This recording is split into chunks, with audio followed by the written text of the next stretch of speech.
咁啊，一開始嘅時候，我哋會通常坐15分鐘先嘅。咁啊，先喺度坐15分鐘先啦。嗱，大家用自己用開嘅方法，你以前點樣坐就點坐啦嚇。咁啊，坐低之後咧，咁啊，如果唔驚瞓着覺咧，眯埋眼嘅。如果驚瞓着覺咧，可以擘大少少隻眼望前邊地下。係啦，坐直條腰得噶啦。咁放翻鬆個身體。咁而家我哋冇嘢做啦，個心咧開始咧就會諗呢樣諗嗰樣噶啦。咁呢個好正常嘅。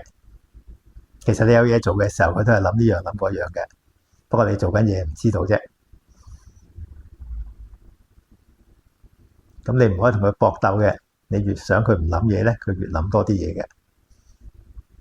咁所以我哋咧最簡單方法就係俾啲嘢佢做。一般人最習慣咧就係請佢觀察住我哋而家嘅呼吸，留意翻你嘅呼吸，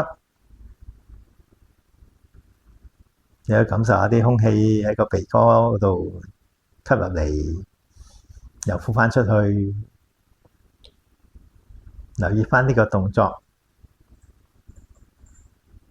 呢個就係當下發生緊嘅事情。睇住個呼吸，你就會發覺咧，如果個心去咗諗嘢咧，佢係睇唔到個呼吸嘅；如果佢睇緊個呼吸咧，佢係諗唔到嘢嘅。咁啊，唔需要特別去強迫佢嘅。發現個心走咗去諗嘢咧，提醒佢而家係觀察呼吸嘅時候，輕輕帶佢翻嚟，請佢留意翻個呼吸。但係因為佢已經習慣咗諗嘢咁多年咧，佢會諗嘢好正常嘅，又唔好怪責佢。每次發現佢走咗去，又輕輕帶佢翻嚟，多啲練習咧，佢就會多啲時候留喺度噶啦。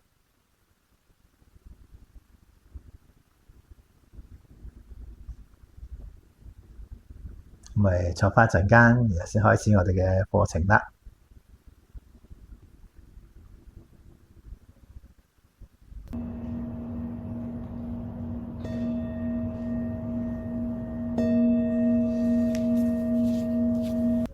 好，時間差唔多啦，歡迎大家嚇。咁啊，需要去鬆一鬆腳。坐咗都10幾分鐘噶啦，有啲人好肥噶啦，唔緊要，因為而家人少少，隨便鬆下腳更加舒服。咁啊，雖然大家都幾熟下啦，我都係有啲同學都上過一堂，咁啊有啲成日嚟共修嘅，咁啊有啲都識我嘅，原來都係啦，咁都要介紹下嘅。咁我就吳宇光啦，有啲人叫我宇光師兄，有啲人叫我 Ray 師兄啦。咁啊我哋比較少用師傅嘅，咁即係因為我哋未出家嘛，冇孭到呢個袈裟咁啊，無謂撈亂咗，咁啊用翻師兄安全啲啊，都係叫做行先大家一步仔嘅啫，咁啊希望可以幫到大家手啦。咁後邊咧呢個靚靚 Sally 師姐咧就係我哋嘅第一大助手啊，我太太啦，係啦，咁啊咩都揾佢幫手得㗎，係啦。咁啊一開始梗係介紹下咩叫禪修先啦。咁你見到我喺總綱度講啦。咁啊禪修係分2個方向睇，一個就叫狹義嘅禪修，即係叫做窄啲嘅定義。咁窄啲定義就好簡單啦，大家走嚟禪堂打坐咁啊叫禪修啦，或者去禪營啊，即係有啲固定嘅有規矩嘅，譬如有啲茶禪啊，咁亦都有去啲禪營啊，或者啲禪修活動啊，咩幾多人禪修嗰啲咁樣啦，或者去佛堂嗰度有啲禪修班咁，或者我上嚟共修咁，呢啲都係我哋叫做禪修活動。咁啊，大家都知道係禪修噶啦。咁嗰種咧，我哋叫狹義嘅禪修。咁啊，坐定定唔好喐嗰啲，或者係做一啲固定嘅簡單動作。其實嚴格嚟講咧，你去拜懺咧都係屬於禪修嘅一種嘅。我哋下一堂講，今堂就傳意住先。咁呢個狹義啦。咁啊，實際上禪修係咩咧？咁你見到個講義又講啦，其實禪修呢個字咧喺中文叫禪修啦。咁其實亦都有第啲譯名嘅，有啲叫冥想啦。咁有啲係叫做內觀啦、靜慮啦，咁都得嘅。咁就係一個翻譯嚟嘅啫。咁英文咧 meditation 咧亦都係一個翻譯嚟嘅，其實佢本來嘅原意咧就係一個巴利文度嚟嘅，叫巴哈弗拿。巴哈弗拿係咩意思？係即係培育咁解，係心嘅培育。咁啊，所以禪修嘅意思就係心嘅培育，培育我哋個心。咁做乜要培育個心咧？其實咧，大家講嚟講去，苦惱啊、傷心啊、開心呢啲，全部都係心嚟嘅。咁喺我哋佛陀嘅教導咧，話俾我哋聽，呢個世界咧，不嬲都唔受我哋控制。世界因緣和合噶嘛，我哋只係掌握因緣嘅一部分。咁有好多其他嗰啲緣分咧，係我哋控制唔到嘅。咁所以嗰啲變化咧，啲人會聚會散啊，身體會好會壞啊。個世界有時會癲癲地啊，有時好平和咁。呢啲嘢全部唔係我哋可以控制嘅東西嚟嘅。咁啊，啲嘢會損壞啊。咁呢啲係成日都會有。咁但係我哋個心咧，喺過度反應之下咧，就會產生好多不必要嘅苦惱。佢本來應該幫我哋手去處理嗰啲問題。咁如果佢淨係處理問題咧，本來乜事都冇。但係咧，我哋會發覺我哋多咗好多無謂嘅動作，多咗好多無謂嘅想法。咁啊變咗咧，令到我哋咧就個心咧就做嗰啲唔需要佢做嘅嘢，搞到我哋咧就好多冇必要嘅多餘嘅行為啦，亦都令到我哋變咗唔開心啦。咁啊，而家去搞好多其他嘅嘢出嚟，咁啊令到世界更加混亂添。即係本來應該可以處理好啲嘅，就變咗處理壞啲。咁所以咧，真正可以做嘅唔係話搞到個世界變咗點啊，而係搞掂我哋個心先。你個心睇清楚發生咩事，有啲咩可以做，有啲咩需要做，有啲咩唔使做。其實就咁多嘅啫。嗰啲附加嗰啲傷心啊、唔開心啊、緊張啊、煩惱嗰啲，全部都係你哋自己搞落去。嗰啲其實對件事係完全冇幫助，只會令到自己辛苦嘅啫。所以苦惱係咁嚟，其實就係我哋對呢個現實世界嘅東西作出過度反應。咁但係呢樣嘢咧，我哋由來已久喎，咁多年都係咁喎，由出世到而家，甚至可以，如果你信即係佛教嗰啲同學，我知道有好多世噶嘛。你過去世都係咁嘅，其實咁就係一個好重嘅習慣嚟。咁所以要用呢個禪修嚟慢慢對治佢，去學習翻點樣可以將呢個心帶翻嚟，等佢唔好做啲無謂嘅反應。頭先我咪叫大家坐喺度嘅，坐一陣間都諗咗好多嘢噶咯，係咪？其實諗嗰啲嘢有幾多有用啊？你自己問下。嗱，大部分都冇用嘅。好多嘢咧都係同呢件事諗嚟諗去咁樣，咁啊諗咗又未做得到住係嘛，純得一個諗字。咁啊，所以咧好多時我哋就嘥咗好多無謂嘅精力去做啲咁嘅嘢。咁呢種就係壞習慣啦。咁我哋禪修嘅就係對治呢種壞習慣嘅方法，所以要培養個心，令佢咧變翻做一個合理咁去運作嘅東西，即係係變翻幫我哋手嘅幫手。有時我套一個講法就係話，我哋嘅心咧，其實咧，本來係一個好好嘅幫手嚟嘅。嗱，記住諗嘢唔係一個問題嚟嘅，諗嘢本來好叻添嘅。其實我哋能夠人咧用語言去諗嘢咧，嗱你留意下諗嘢係用語言㗎，睇唔睇到啊？我哋諗嘢好少要圖像咁諗，得好少人用圖像諗嘢，大部分人都係用語言諗嘢嘅。咁啊，作古仔咁樣嘅。咁呢啲諗嘢方法本身咧，其實係好叻㗎。你可以預設一啲嘢去做一啲預演，唔使實際做出嚟。如果每樣嘢都係實際做出嚟咧，其實你要嘥好多時間。咁所以能夠諗咗先，估計下再做咧，本來係慳功夫嘅。但係個問題正因為好慳功夫，所以大家都覺得，既然咁慳功夫，不如做多幾次啦咁。所以你又諗完又諗，諗完又諗。咁呢個第一個方向啦。咁啊，跟住咧仲有大件事啲嘅，就係咩咧？除咗諗完又諗之外咧，我哋個心咧越諗就越自大，因為呢樣嘢咧本身好叻噶嘛，所以覺得自己好威啦。整下咧，佢就偏向咗咩咧？就話佢覺得諗嗰啲嘢咧係應該要實行到嘅。嗱，留意下呢個開始有呢個傾向之後咧，出現咗咩煩惱咧？就係個世界本來係佢自己喺度運作噶嘛，有好多其他因素影響。我哋諗嗰啲咧，只係估計嚟嘅。咁你嘅估計唔一定準喎，但係個心咧越諗越叻咧，佢就覺得我估計啲嘢應該準。特別而家文明社會咧，好多係受我哋控制，好多係我哋估嘅都中嘅，其實大部分都中。於是乎咧，佢慢慢偏向咗就我應該啲嘢係中嘅，唔中咧係個世界唔啱，唔係我唔啱。咁樣其實唔啱，個世界本來係佢運作噶嘛，係嘛？你諗啲嘢同個世界唔同，咁應該係世界啱，唔係你唔啱，唔係你啱，唔係個心啱，記住。但係個心已經固執到咧，覺得係佢先啱，係個世界唔啱，所以咪開始有煩惱啦。所以咧，大家好多時係想整到個世界變成自己諗個世界。嗱，呢樣嘢好困難，亦都好麻煩。所以變咗大家都好辛苦，因為你成日都想整到個世界變成你諗個世界。譬如呢排你痛啦、整親啦、有啲傷啊咁，你就好想佢快啲好返。咁其實個傷患有幾耐好咧？咁佢唔同嘅傷患又需要啲時間啊。簡單嘅1個禮拜，嚴重嘅1個月係嘛？再嚴重啲可能整幾個月。慢慢整咪得咯。但係你個心成日諗住希望可以盡快好嘛，所以咪成日俾啲壓力個身體。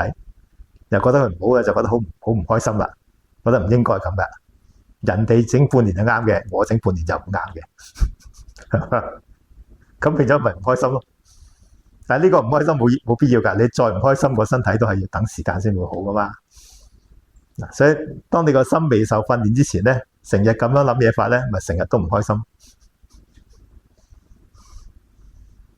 所以我哋要訓練翻個心，我哋佛教叫做如理思維，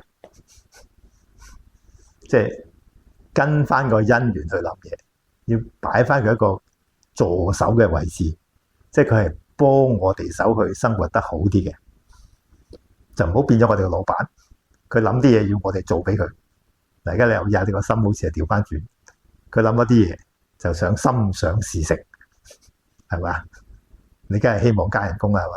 咁啊成日就想，於是乎咧就成日想呢個老細加你人工啦。咁老細真係又整蠱你啦，你做咗啲嘢做咗嗰樣，我就加你人工咁。咁到時做完之後咧，佢呃你咯。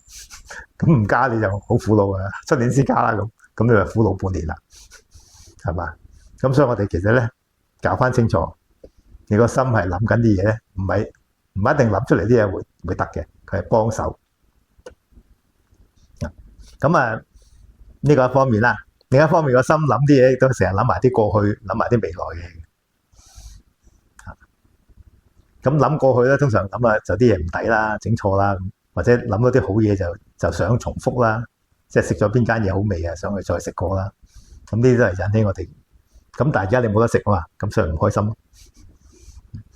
咁啊諗未來咧會驚啦，會緊張啦。咁本來嗰樣嘢未出現嘅，會唔會出現你都未必知嘅，其實你估下嘅啫。但係你估咗之後咧，就驚定先。咁啊，諗一次就驚一次，諗一次驚一次。本來咧，你切切實實我經歷一次咧，只係驚一次嘅啫。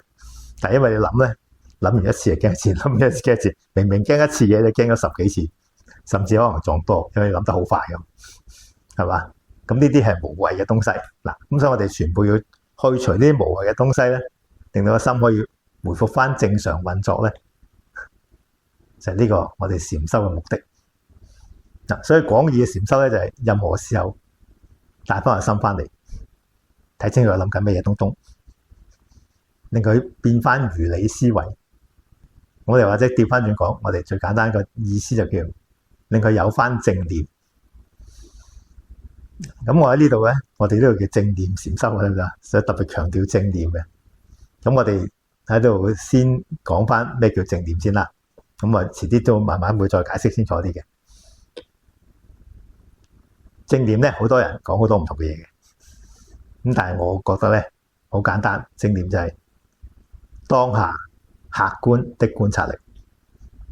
第一樣，當下係一個強調嘅啫。其實你留意喺觀察到嘅東西，一定係當下。你可唔可以觀察到琴日啲嘢？觀察唔到喎。琴日啲嘢過去咗啊嘛，唔使琴日啦，頭先餐飯你觀察唔到啦，食咗啊冇咗啊，係嘛？即使剛才我講過説話你觀察唔到啊，唔喺度啦，已經一聽完就唔見咗噶啦，睇唔睇到啊？我哋只能觀察到當下嘅嘢嘅咋，咁啊聽日啲嘢更加觀察唔到啦，都未到。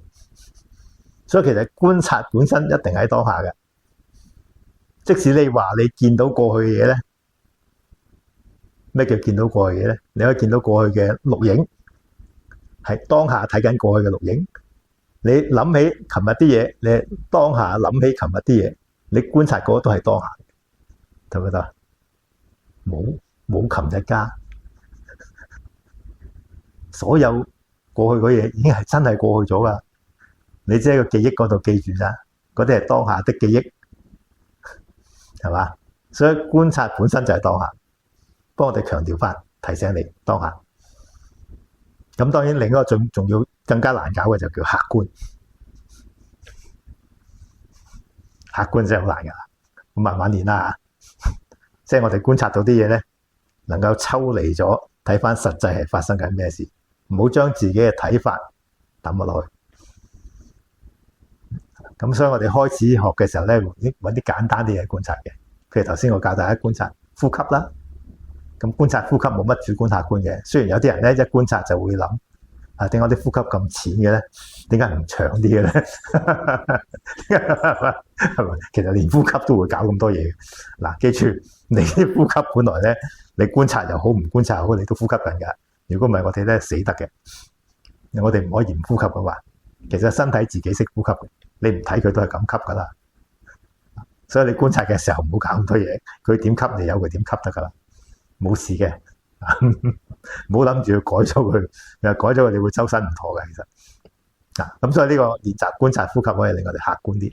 咁第二時再學習多啲咧，就話你觀察到其他嘢嘅時候，第一樣客觀先，唔好一觀察到就將自己啲主見擺落去。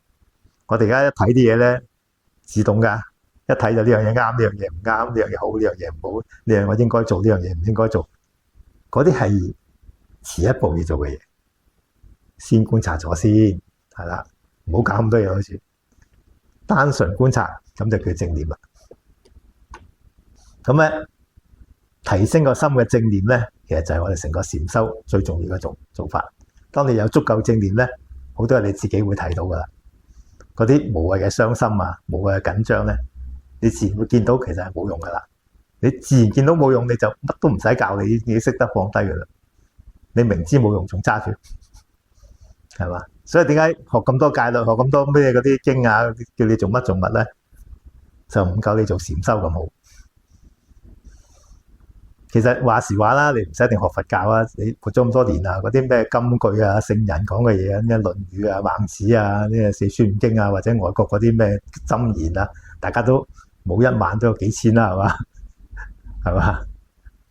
或者冇幾千都有幾百噶啦，點都啊！即係人都識講啦啊！即係呢個世界冇免費午餐啊！呢個咩要想人哋對你好，你要對人好啊！呢啲背都背到好多出嚟㗎啦。但係問題咧，講我識講，做唔到，係嘛？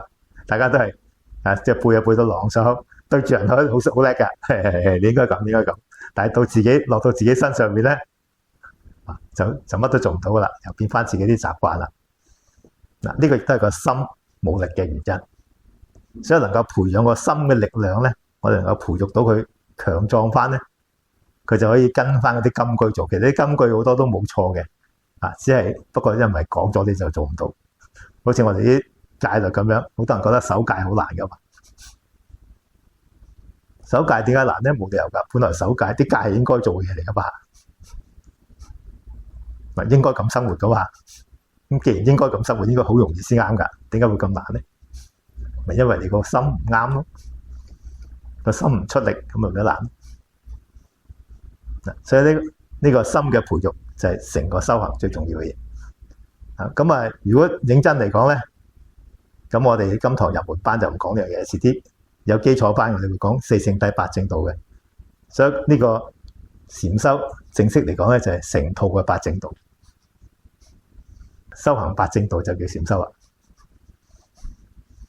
咁所以唔使一定要坐喺度或者禪堂先禪修喎，任何時候都係禪修喎。協助啦。係啦，頭先我哋跟住講就講翻啦。咁你所以喺頭先講係講易合易啦，亦都可以講正規同呢個方便，即係有兩個分法。正規禪修咧，我哋咧一般嚟講去禪堂做咧，就而家我哋教緊大家啦。就第一個我哋要坐禪啦，嗱咁坐禪坐喺凳都得嘅。咁啊打坐就呢個啦。咁我哋既然都叫禪修班，都要係咁易都要介紹下嘅。咁呢個叫盤腿坐啦。咁你而家見到我坐呢叫做單盤啦。咁啊嗱，留意單盤咧最緊要嘅單盤咧，因為個盤骨歪歪地嘅，所以如果大家做單盤咧，記住咧就要輪換下嘅，即係上次坐左腳下邊咧，下次係坐翻右腳喺下邊咁樣，即係要兜下。交叉腳另一隻喎，嗱交叉就唔驚嘅。嗱咁我哋由基礎做起啦嚇。咁通常我哋去禪堂咧，而家講緊正規喎，咁正規嘢嘅啊，咁啊呢啲唔係必要嘅，不過咧道具都要識少少嘅。咁我哋有啲叫禪坐墊啦嚇。咁呢啲禪坐墊咧，咁通常要啲嚿得㗎啦，下低啲嚿都冇得用嘅。咁呢嚿而家大家屋企都細，冇係搞咁多嘢啦。咁要呢個細已經得㗎啦。咁呢個細咧，見得一邊高啲，一邊低啲嘅。咁點解會咁咧？咁因為視乎咧，大家坐得舒唔舒服咧。譬如有啲同學比較硬啲咧，佢仲坐高啲，整多個得嘅，係啦，其實冇乜所謂嘅。咁啊，所以坐後啲就高啲咯，坐前啲就低啲咯。視乎你個盤骨有幾鬆，越鬆可以越坐低啲嘅。咁啊，越坐得低咧就越穩陣啦。越坐得高越舒服啦，咁就時間大家自己選擇。咁坐到最高就坐喺張凳度，更加舒服。唔緊要嘅，其實坐就得㗎啦。因為咧，咁啊當然啦，坐喺凳咧就冇咁穩陣啦。你如果瞓着咗會跌親㗎。唔係，其實咧坐喺凳咧唔坐就唔舒服。係啊，冇錯。好似頂住嗰個。係啦，同埋吊腳啊，吊腳咧亦都係一個唔舒服嘅，腳會墜啲嘅。點解會交叉坐咧？就因為咧，我哋屈住呢隻腳咧，等佢血少啲啊！唔好流咁多血落去。嗱，你記住咧，我哋坐喺度咧，嗰隻腳唔喐嘅時候咧，啲血會聚咗落去嘅。咁我哋嗰啲血落到腳板底之後咧，其實冇晒壓力嘅，佢翻唔到上去嘅，所以佢靠個小腿收縮將佢擠翻上去。咁所以坐喺度耐咧，嗰啲血跌晒下邊咧，上唔翻嚟就會聚嘅。咁你要行翻2步嘅。所以如果坐凳咧，坐1個鐘都好難，唔好坐得太耐。即使你覺得好舒服都好啦。都要揾個鬧鐘叫醒自己起身行下。如果唔係咧，坐得太耐咧，隻腳咧會即係如果嚴重咧，其實有啲危險性啊，嚇下大家嘅。咁咧試過有啲人咧坐經濟客位啊，即係坐飛機啊，坐10個8個鐘咁咧。佢唔係淨係曲張啊，佢淨係坐完飛機落機突然間暈低啊。哦。因為嗰啲栓塞啊，嗰啲血喺下啲變咗血凝塊。咁起翻之後咧，嗰啲血凝塊衝上嚟咧，塞住啲大血管啊。咁有啲人就執唔翻㗎，因為啲突然間暈低好危險㗎。所以咧，我哋如果坐凳咧，最多坐1個鐘到咧，你起身行下，就唔好坐得太耐。咁翹喺度坐好啲啦，翹喺度坐，因為你都坐唔到咁耐㗎，因為你腳會痹啊。咁所以咧，你自己睇翻自己啦。咁有啲人坐耐啲嘅，有啲如果叻嗰啲就坐幾個鐘都得嘅。咁都唔驚嘅，因為你屈住咗咧，佢裏面啲血咧基本上唔到嘅。咁起身痹啲嘅啫。咁腳痹咧就唔使好驚嘅，基本上咧一般嚟講都冇害嘅，除非你真係本身有啲暗病啦，咁呢啲好難講嘅。咁嗰啲揾醫生睇下啦。咁如果一般人普通人咧冇暗病嘅話咧，呢隻腳屈到最後咧佢冇乜血到咧，1個半個鐘都唔驚嘅。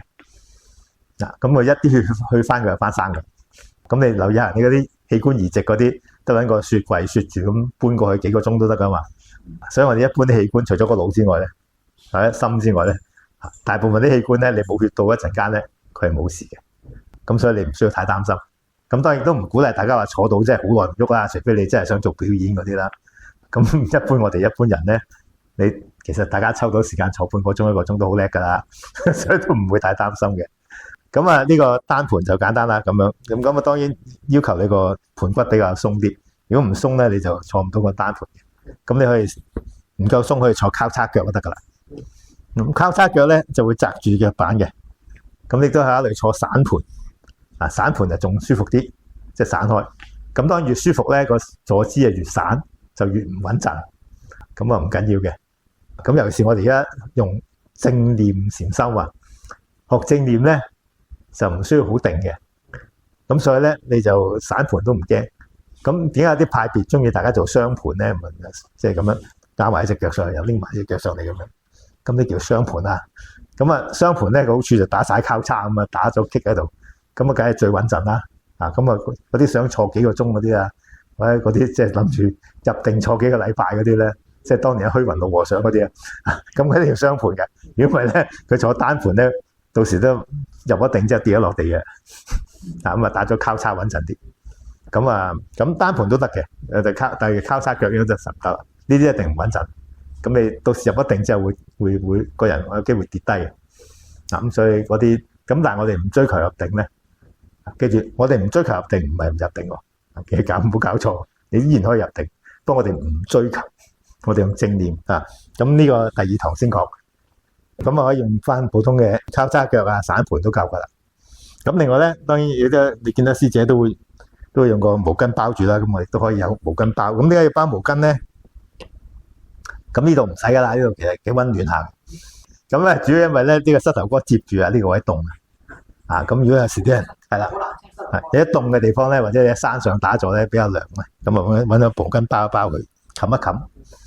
咁啊，我哋冇人哋嗰啲咁多規矩噶啦，咁啊包住得噶啦。有啲要求高啲啊，點樣攝嗰啲就唔使啦。總之包住唔好凍親得啦。咁你自己將就啦，你覺得凍咪包翻咯。如果冇乜所謂咧，就唔使包嘅。咁呢度天氣唔係太凍咧，冇所謂。咁我哋咧就接翻佢擺翻一邊得噶啦。咁呢係坐禪姿勢啦。咁啊坐喺度咧可以做好多嘢嘅。咁一坐喺度唔喐啦，咁你可以做翻頭先觀呼吸啊、聽聲音啊、觀心啊、觀咩都得噶啦，總之嚇。咁啊好處咧就係比較定啲，冇咩做啦。咁啊可以觀察得仔細啲。咁都亦都唔好處嘅。唔好處係如果功夫唔夠之前咧，坐喺度就好多嘢諗噶啦，就去咗唔知邊。同埋咧，亦都有機會咧係諗眼瞓。坐得舒服咧，瞓得好舒服嘅。係啊，所以有啲留意分睡呢樣嘢好危險嘅。咁所以咧就如果能夠盡量避免啊，唔係咧瞓慣咗咧就練咗個超能力出嚟。呢個就係坐喺度瞓覺嘅超能力。咁結果咧有啲師姐就玩得好開心嘅，佢每次坐完之後好精神嘅，因為瞓得好舒服。咁跟住話好啊，坐嘢咁但係記者瞓咗覺就唔算數喎。唔算數，瞓咗覺。如果瞓咗覺係修行，我哋發達啦，我哋每日都瞓幾個鐘頭，仲唔個個都成晒阿羅漢。係嘛？瞓咗覺唔算數噶，瞓咗覺冇正念嘅。咁要唔瞓覺先得噶。咁但係當然啦，嗱，會瞓覺呢樣嘢咧有兩睇嘅，因為有時太攰咧，你都焗住要瞓噶啦。咁嗰啲我哋有時唔好太強迫。咁我哋都係順住去啦，隨緣啦。咁我哋而家坐咁耐，我哋都起下身啦。咁講第二個正規禪修方法啦，就叫暫禪啦。好，大家慢慢起身啦，係啦。坐耐咧，起身嘅時候咧係會痹痹地嘅，好正常嘅嚇。咁揾啲嘢扶下，所以話唔需要覺得怕醜嘅。咁如果共修我哋坐耐啲咧，咁再痹啲㗎。咁你鬆嗰隻腳，等啲血流翻晒落去，覺得喐得先至轉做暫禪啦。咁我哋正規禪修咧，通常坐完就做個站，等個身體咧適應翻。咁頭先話齋啦，我哋個身體咧其實係有限制嘅。嚴格嚟講咧，咩嘢姿勢咧保持得太耐都會唔舒服喎。即使瞓喺度都唔得。大家知老人院嗰啲老人家咧要揾人幫佢反身噶嘛，瞓得太耐砸親嗰啲位會出問題㗎。咁所以咧，我哋一樣㗎，坐得太耐咧個腳會太痹啦，會痛啊，咁好正常嘅，唔需要追求話坐好耐。咁跟翻自己個要求。咁我哋下一堂可能教少大家點樣可以令到可以坐耐啲嘅方法啦。咁嗰啲我哋遲啲再講，而家就暫時唔追求住啦。咁我覺得坐得太痹咧，就轉換姿勢啦。咁轉呢個叫暫禪。咁其實手可以擺喺前面又得，垂低又得，冇乜所謂噶啦啊。我哋企喺度啦，收一收腹，等人企翻直少少。個頭咧輕輕耷低，嗱，如果企得穩陣咧，可以眯埋眼嘅。驚企唔穩陣咧，張開少少望住前邊地下得噶啦。咁企喺度冇嘢做咧，我哋咧個心又會周圍走咯，所以我哋請佢留意翻呢個踏足嘅感覺，感受下呢個腳板踏喺地下嘅感覺，又或者聽下人嘅聲音，或者感受下空氣嘅流動，呢都係當下發生嘅事情。要請個心觀察返當下發生嘅事情，佢就唔可以胡思亂想，要留喺當下啦。咁呢個站立嘅姿勢可以俾我哋適應一下過渡去一間步行，因為啱啱企起身咧，你行唔喐嘅，俾個身體適應一下。咁日常生活咧，我哋都好多地方要企喺度嘅。咁當企喺度嘅時候，你又可以試下做站禪咯喎。咁喺外邊世界咧，當然你要張開眼睛啦，或者等巴士啊，排隊等俾錢啊，等收錢啊咁樣。咁啊唔使拎架手機出嚟嘅，咁啊企喺度留意返呢個站立姿勢，感受下當下嘅平靜。咁依然都可以做少少禪修嘅。有啲人咧都會教大家企喺度都可以做觀察呼吸嘅。咁當然啦，短時間咧問題不大嘅，咁有需要亦都可以咁做。不過一般我哋唔主張做觀察呼吸嘅，因為假如企喺度做觀察呼吸咧，企得耐嘅話咧，你會太靜啊，有機會會跌親㗎。一個人咧會太鬆弛啊。咁所以咧，我哋觀察返身體安全啲，感覺返身體嘅感受咧，就冇咁易瞓着覺，就唔會跌親啦。時間差唔多啦，慢一張眼睛，咁啊做埋呢個行禪啦。好啦，咁啊兜住啲隻咧氹氹轉咁行得噶啦，係啦，因為順時針行嘅，係啦，係啦，係啦，咁就叫行禪啦。呢第三種正規禪修，其實得3種嘅啫。咁一般去禪堂咧就做啲咁嘅嘢啦，即係坐完就企，企完就開始行啦。嗱，行嘅時候咧，咁我喺禪堂行得比較慢啲啦，慢慢行。行嘅時候留意返每一個腳板踏喺地下嘅感覺，呢個踏足感覺其實係一個當下嘅感覺嚟嘅。留意返呢個當下嘅感覺，你個心就要返嚟當下啦。喺呢個時候，無論諗起啲乜嘢，甚至有咩情緒升起，都係暫時冇用嘅。我哋請個心留意返個踏足，利用呢個踏足，放開嗰啲思想，放開嗰啲情緒，讓個心返嚟當下，讓佢回復平靜。嗱，記住唔好好似平時行路咁樣，個身體喺度自己行，個心就走去諗呢樣諗嗰樣。請佢留意返腳步，睇下幾可以用腳步嘅踏足，保持個心，繼續觀察住呢個身體，唔喺度諗呢樣諗嗰樣。嗱，時間差唔多啦，我哋要停一停啊！鬆鬆去洗手間飲下水。哦，咁而家咧最近咧我就所以除咗酒店個道場之外咧，就因為而家好多咧，譬如有嗰啲亞洲博覽館啊，就可以去啦，啱啱去完啦，咁跟住有其他咁樣不停咁同伴啊或者乜嘢，咁你去到咧，因為而家啲人係好多人，好雜喎，咁你去到。譬如你去洗手間，你好多一班啲國內人嘅，佢又唔排隊嘅喎，係拱你喎。我哋諗到咧，跟住我話我嚟拜佛咧，係真真正正係乜嘢？但係咧，好似成日都嬲咯，但係真係唔排隊喎，佢個拱你喎。咁但係我知我拜佛，我信佛係要好平和，係要全部嘢都睇到係但係 OK， 但係做佢好難。我想呢樣嘢咁。點解做到係？嗱，呢個咧，我哋都誤會咗啦。係啊，啲文化唔同咯。其實咧，我哋係記住咧，我哋所謂平和嘅意思咧，唔係表示你乜都唔準講。逆來順受嗰種唔係叫做平和，講叫做軟弱。咁我哋學佛咧中道嘛。咩叫中道？咁即係見到就即係嬲一下可以。唔係嬲，唔使嬲。我哋可以咧提出你嘅要求即係你覺得應該排隊嘅，提佢請排隊啦咁樣。咁當然如果佢唔聽你，咁你就唔好嬲啦，亦都冇法子咧，叫隨緣啦。咁但係如果你連提出都唔提出咧，咁你就過分軟弱啦，就唔係中道喎。即係中道就係如果有啲嘢需要做嘅，你覺得係應該做嘅嗱，我唔好理佢啱定錯先啦。起碼你個心認為要做嘅嘢，起碼你要提出個要求先。提出咗之後，人哋有另一個反應，咁呢個反應你可以去檢視翻自己嘅要求係咪合理啦，或者係咪符合呢個因緣啦。即係喺個環境度係咪做得到啦，或者人哋嗰邊配唔配合到你啦咁呢啲唔一定得嘅，但係唔緊要，我哋起碼提出咗先，然後我哋接受結果。即係如果假如佢係唔配合你嘅，咁冇法子啦。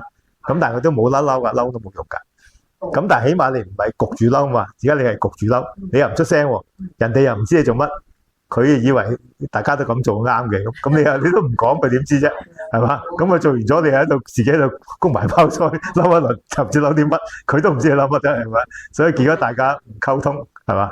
所以我哋係一個叫做平和式嘅溝通，即係我哋係可以同人溝通嘅，講出你嘅需要，睇下大家可唔可以配合翻。如果佢又可以平和話俾你聽佢嘅需要，大家夾一夾，咁啊可以皆大歡喜咯。咁但係假如佢真係唔就你嘅，咁冇法子，起碼我哋做咗我哋應該做嘅嘢。所以呢個咧就係成日嗰啲箴言話齋，我哋改變可以改變嘅嘢，接受不能改變嘅嘢，然後學識點樣分開邊啲可以改，邊啲唔可以改。但係呢個過程係咪係做會唔會學到咧？係遇到啲咁嘅事咧，但係都可以唔需要話動氣嬲嘅，梗係唔需要啦，係啦，係個心係啦。我哋第三堂講慈心禪就會講呢樣嘢。最重點嘅就係啦係啦，好啱。因為你個心嬲係冇意思㗎。好咯，係啊，因為而家就算你喺街嗰度或者其他，你都會遇到一啲係任何地方有嘅呢個。係啊，我真係我知啦，係啊。同埋咧，嗱，你講正念嘅客觀，頭先咪講正念嘅客觀睇嘢咪好緊要咯。其實點解我哋有時會嬲唔嬲咧？有時主觀嚟嘅，即係我哋生活慣咗某個地方，我哋認為咁樣先叫做好。譬如最簡單講顏色啦。譬如我哋呢度咧就白色就白事啦，紅色就喜事咁啊。咁但係你去日本咧，白色係喜事嚟嘅喎，佢哋中意白色嘅喎，佢哋結婚嗰啲全部白色嘅喎。咁你唔好調翻去到，哇！佢好似做喪禮咁係嘛？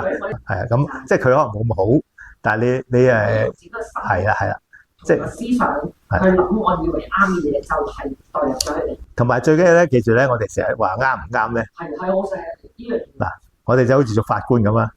但係留意下呢個法官到最後判邊個坐監，即係你判咗佢錯啦，咁邊個唔舒服啊？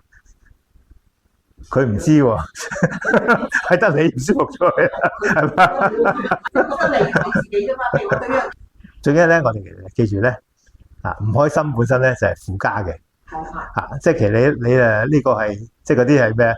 叫做即係黐一嚿。買嚿豬頭骨咁樣其實個豬頭骨你可以唔要嘅，你唔需要搭嚿豬頭骨嘅，其實係啊，你無啦啦攞個唔開心嚟揾自己玩嘅啫，其實。同你諗下，如果你再唔開心咧，咁咧變咗好多咧，其實啲負能量入自己，負能量啦，同埋即係話你身體又會產生某一啲嘢嘅嘛。係啦。咁係攞不如係一啲係啦。好啦，所以我哋咧坐翻低啦。所以嗱呢啲咧金句咧大家都識㗎啦，所以記住咧係啦，所以練好個心咧先做到嘅。係啊，咁我哋一陣間咧講完晒之後，有半個鐘俾大家傾偈嘅問問題。咁我到時再慢慢再詳細研究啊。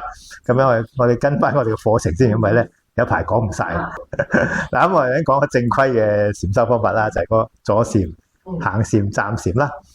咁佢叫做正規啫，咁你屋企都照做都得嘅，冇乜所謂。即係我意思咧，佢點解叫正規咧？就係佢一般去到禪堂做修行或者長期禪修嗰啲，或者你去內觀嗰啲做啲咁嘅嘢噶啦。都係基本上輪流咁做，坐行企咁簡簡單單咁。咁當然佢有中間會攝啲去即係戶外禪修啊，或者做下食禪咁樣啦。咁都係算係正規噶啦，嗰啲即係有個規格嘅。咁當然啦，咁我平時修行咧就可以用啲方便嘅修行方法啦，即係唔使跟到足嘅。咁阿姜茶有人問過佢啦，我做嘢好忙喎，又要翻工，又要湊細路咁邊度得閒做禪修啊？咁阿姜茶問咗一句嘢，咁你識唔識呼吸啊？有冇時間呼吸啊？梗係有時間呼吸啦，冇時間唞氣都冇時間死人啫。咁佢話有啊，咁你呼吸冇得做禪修咯，你留意一下呼吸就已經係禪修嚟。嗱，咁呢叫做方便禪修。即係其實我哋平時生活任何時候啊，你記起要禪修，將個心帶翻嚟，觀察翻當下嘅東西，咁其實已經係禪修嚟噶啦。咁啊，所以你專心咁食飯啦，專心咁刷牙啦，甚至專心咁去廁所啦，咁都係禪修嚟喎。啊，咁呢度有個巧妙教大家嘅。嗱，留意下，其實係得我哋個心咧咁叻嘅啫，個心咧好犀利喎，上天落地啦，過去未來啦。啊，而家叫你個心翻屋企，你即係翻到屋企喎，係咪？一諗到屋企啲嘢，係咪？但係我哋個身體咧好乖喎，身體冇得周圍走喎，身體永遠都係當下。睇唔睇到？如果你而家想翻屋企，你要起身出門口落下低搭巴士喎，係嘛？心就翻去啦，個心只係翻咗去，但係個身翻唔到去啊嘛，個身定喺度，係嘛？所以咧，留意翻個身體，身體一定喺當下，身體係好實際嘅，係得個心咧諗埋啲無謂嘢嘅啫。所以幾時你想個心翻嚟當下咧，留意個身體啦。所以有時有啲人咧亂晒龍咧，諗到黐晒線咁，或者嗰啲淨係失控咧，通常啲人點啊？打佢一巴，係嘛？或者揾啲針吉佢咯，係啊。咁啊，因為你個身體有痛有唔舒服嘅時候咧，其實就會拉翻個心翻嚟，個心一定要翻嚟啊嘛。咁所以嗰時咧佢就翻嚟現實啦，個身體嗰個位就現實。我哋心諗啲嘢咧，其實就唔現實嘅。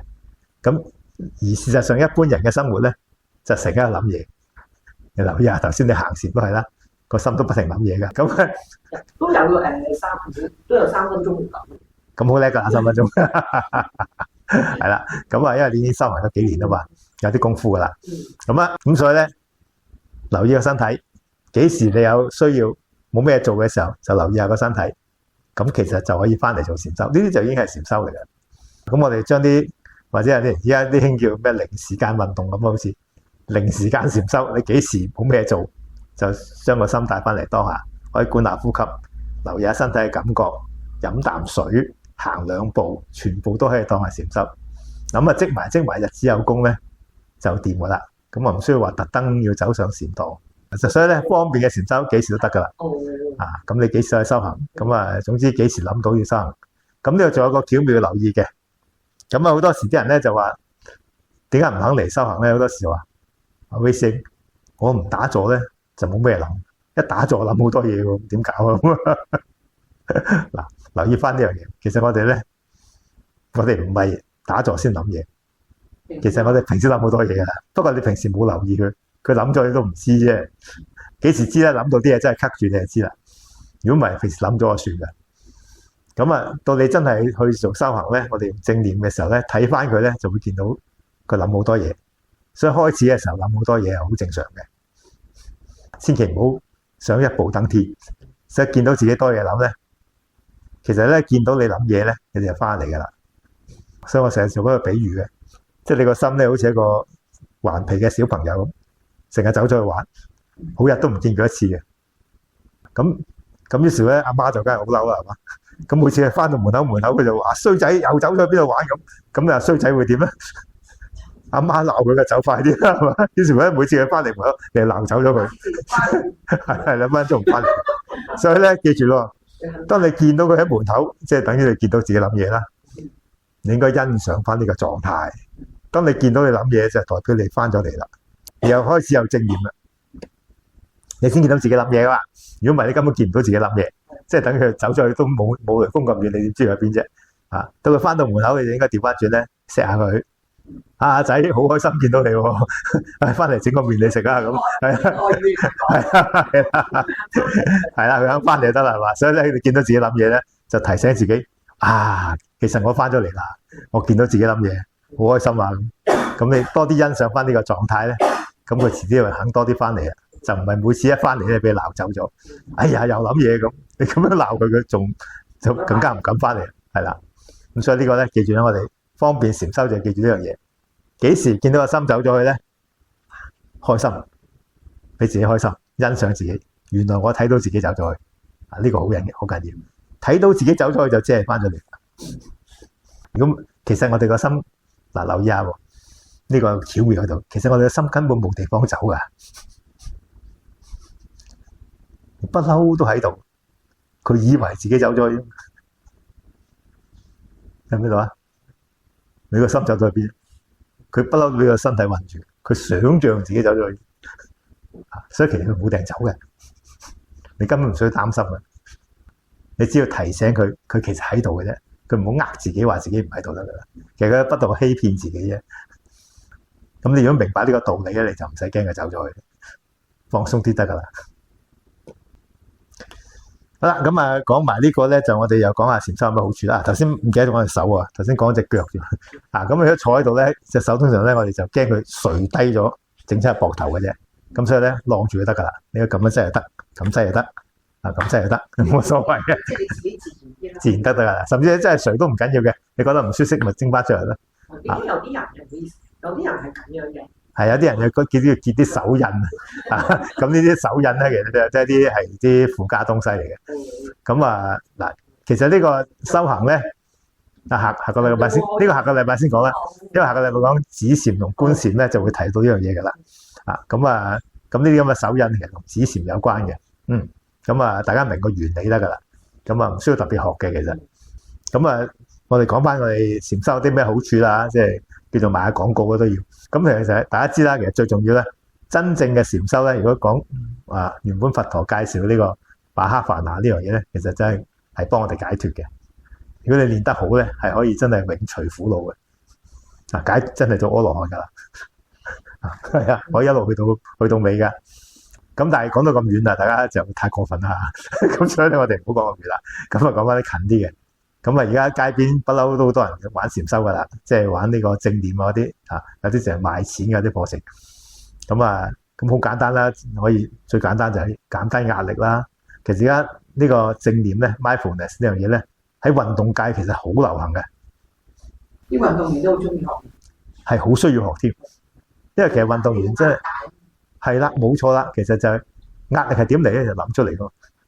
咁嗱，所以有個好簡單嘅例子就譬如嗰啲人成日講，譬如打 NBA 咁啊，咁 NBA 嗰啲球星個個都係身經百戰噶啦，咁射罰球真係眯埋眼都中噶啦，基本上。咁但係問題係咁咯，而家去到尾咯，臨尾嗰2分，佢揦住個波，係嘛，射得入就贏波，射唔入就輸波，係嘛，嗰個波淨係變咗成噸重，係嘛，揸住手都震埋。係嘛？本來平時射咧就射10球中9球半嘅，而家咧調翻轉射9球都中唔到1球，係嘛？其實點嚟㗎？即係嗰球好關鍵，太關鍵啦！但其實有乜分別啊？都係嗰個球場啫，都係嗰個人，都係嗰個波。自己嗰個期望其實全部係個心諗出嚟㗎嘛。所以如果能夠有正念咧，變翻客觀觀察翻當下嘅情況咧。你就唔再諗到呢個咩波咩射入輸，擺低晒佢。你純粹射波啫，個籃你日都射嗰個籃噶啦，日都係嗰隻波噶啦，都係咁射。如果你係啦，如果你係咁一射，咁其實乜事都冇，係嘛？但係因為就係嗰個諗嘅壓力咧，令到個波重咗好多，一緊張咁變咗咪射唔入咯。另外最出名嘅咩？譬如我哋傅家俊啦，桌球王子啦，佢又好中意打坐啊。咁桌球又好需要呢個穩定性，所以其實佢都係練緊呢個 mindfulness，用正念。咁打桌球更加係啦。所以桌球有個出名叫做咩主場之弊，唔係主場之利。去咗人哋個場度打叻啲，翻到嚟家鄉打差啲，因為俾啲父老睇住晒，怕走，壓力大係啦。反而去咗外邊睇你唔到咧，因為桌球嗰啲觀眾冇咁多咁反而咧佢。係唔識你唔識咁打輸咗咪算咯，反而冇咁大壓力咧，反而冇嘢。所以呢個正念嘅好處就係話令到我哋降低我哋壓力，冇咁容易俾啲嗰啲咁嘅閒雜嘅諗法影響，咁可以能夠達到翻我哋真正嘅成績出嚟。所以而家啲學校都開始教正念啦，因為以前咧佢哋咧未識呢樣嘢之前咧，咁點樣令個學生成績好啊？我哋嗰個叫做過度訓練咯，即係明明咧100分就滿分啦，咁啊一於操到120分，咁到佢考試嘅時候咧跌咗20分，啱啱好100分，咁係唔可以攞滿分啦？咁但係咁樣其實辛苦好多嘅，係嘛？咁但係如果假如你有正念咧，100分咁考翻98咧嘛都話，咁啊唔使跌到咁犀利啊嘛。咁呢個就係正念嘅好處，即係其實考試同測驗冇乜分別咧，都係咁考嘅啫。咁你冇壓力嘅時候咧，個人咧就可以表現翻原本應該有嘅嗰個諗法，即係嗰啲成績出嚟。咁所以學校都會教好多呢啲正念修行。而家甚至啲外國學校先念嗰啲國際學校反而教先。不過而家有好多佛教學校都開始教。我都曾經試過喺元朗教咗幾堂，教啲中學生正念。不過佢哋嗰時候玩下嘅啫，咁啊唔係好成氣候嘅。咁啊呢啲，咁另外咧正念亦都可以幫助創作性嘅創造力咧，好多時咧就亦都係正念可以幫到手咧。點解咧？所以點解蘋果教父咧中意打坐？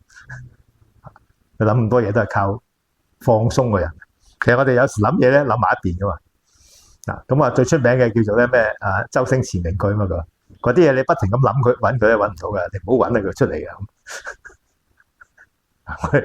創作都係一樣嘅，當你焗住一定要創作嘅時候，佢就創作唔到嘅，壓力大啊嘛，諗埋一邊。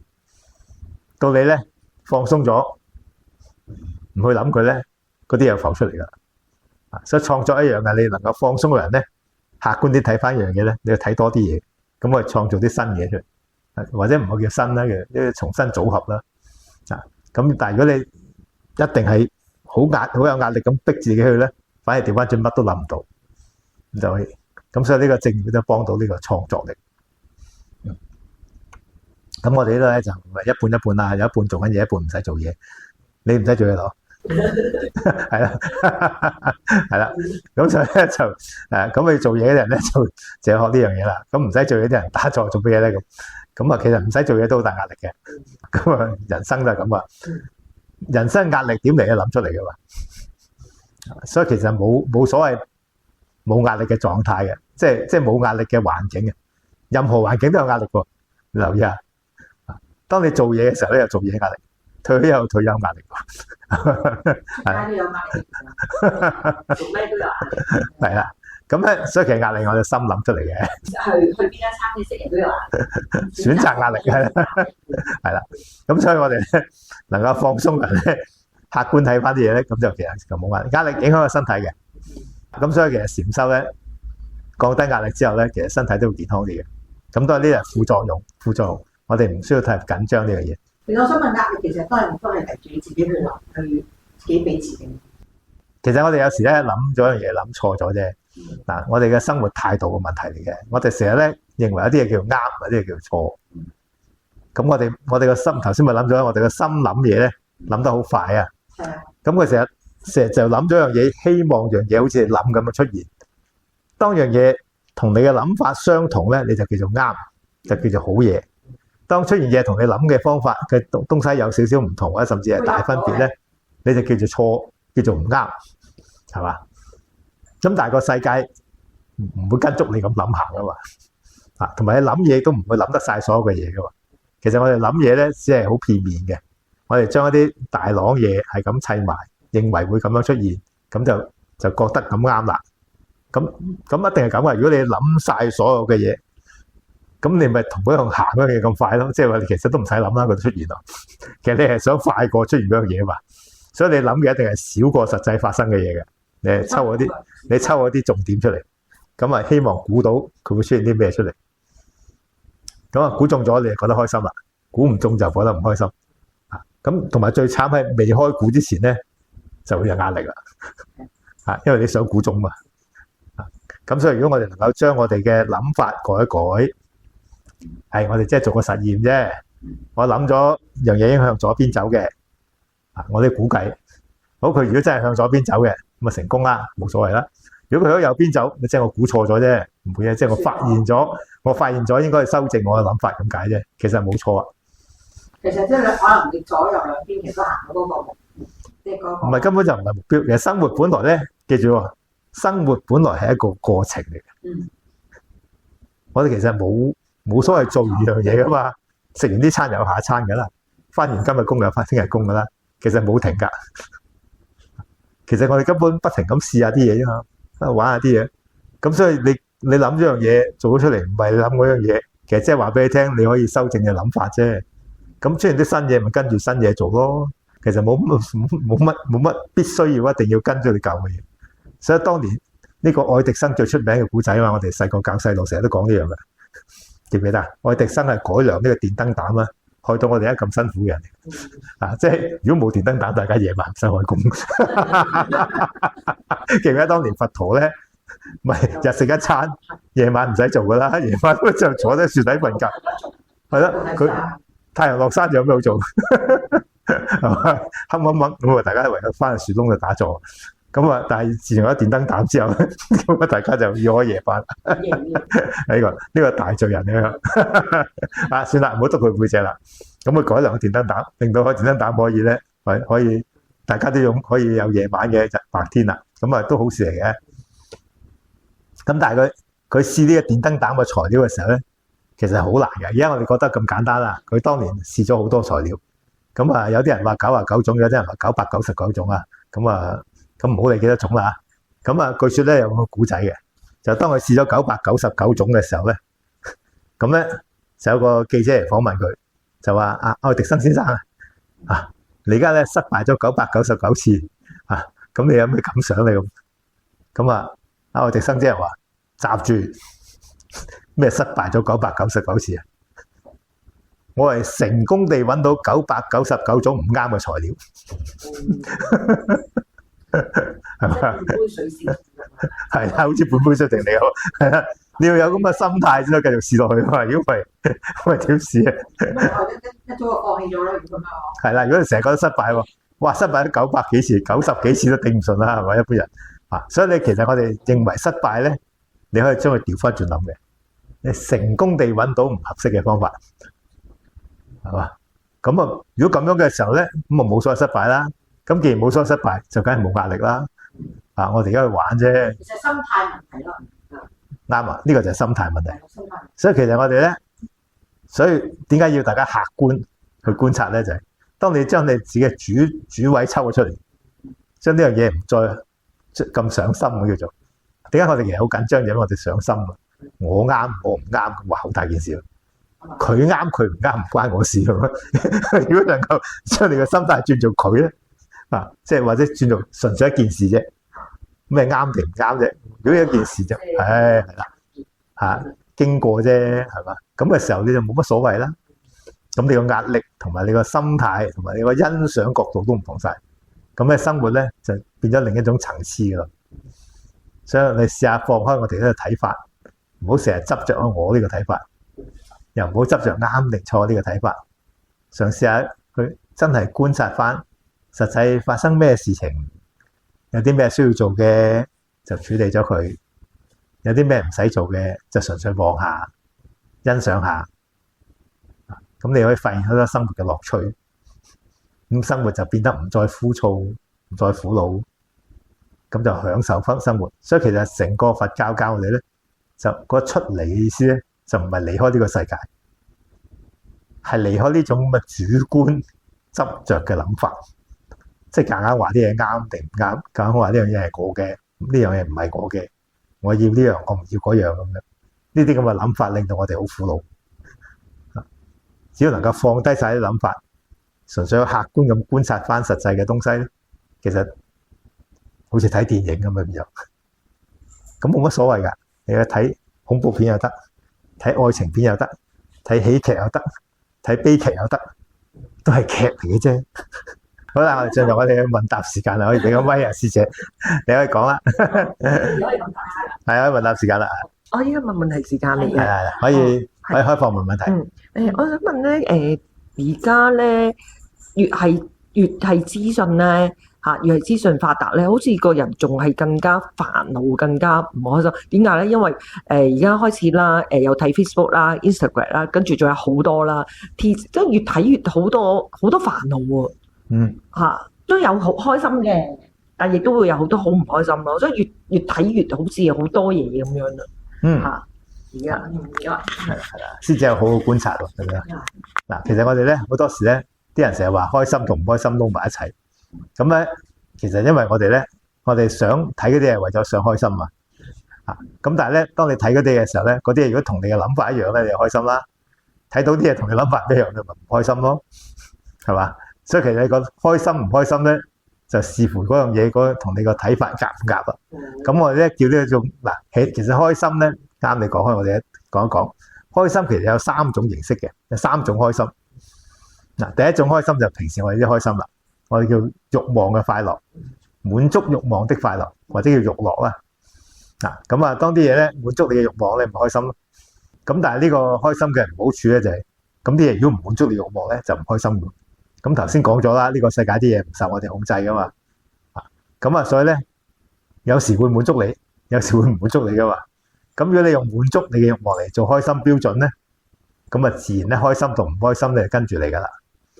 嗱，同埋記住慾望咧不停咁長大喎。你初即係正式咧，我哋細個嘅時候賺到10蚊8蚊就好開心啦。咁你大個啲就賺100蚊幾百蚊咁啦，再大啲係1000幾百噶喎，再大啲又要1萬幾千噶喎，係嘛？咁你個心一路咁長大噶嘛，所以嗰個慾望咧係不停咁長大。所以即使當時能夠滿足慾望嘅嘢咧，你睇得嗰次多咧，又想要啲新鮮啲嘢，你覺得睇慣咗又就覺得唔開心。我係最近睇咧，因為我係最近睇咧，因為好多而家講緊譬如呢幾日啦，呢船嘅病毒啦，跟住會講到跟住落嚟會係點樣啦，好嚴重咁樣。咁另外就係最近又睇好多啲人再講翻打嗰個疫苗針嗰個副作用咧哇！今日睇到30項，跟住我又好擔心，咁好擔心屋企人。咁其實我係唔係唔應該睇呢啲啊？唔該。咁當然啦，第一樣咧就咁我呢個咧就叫守護根門。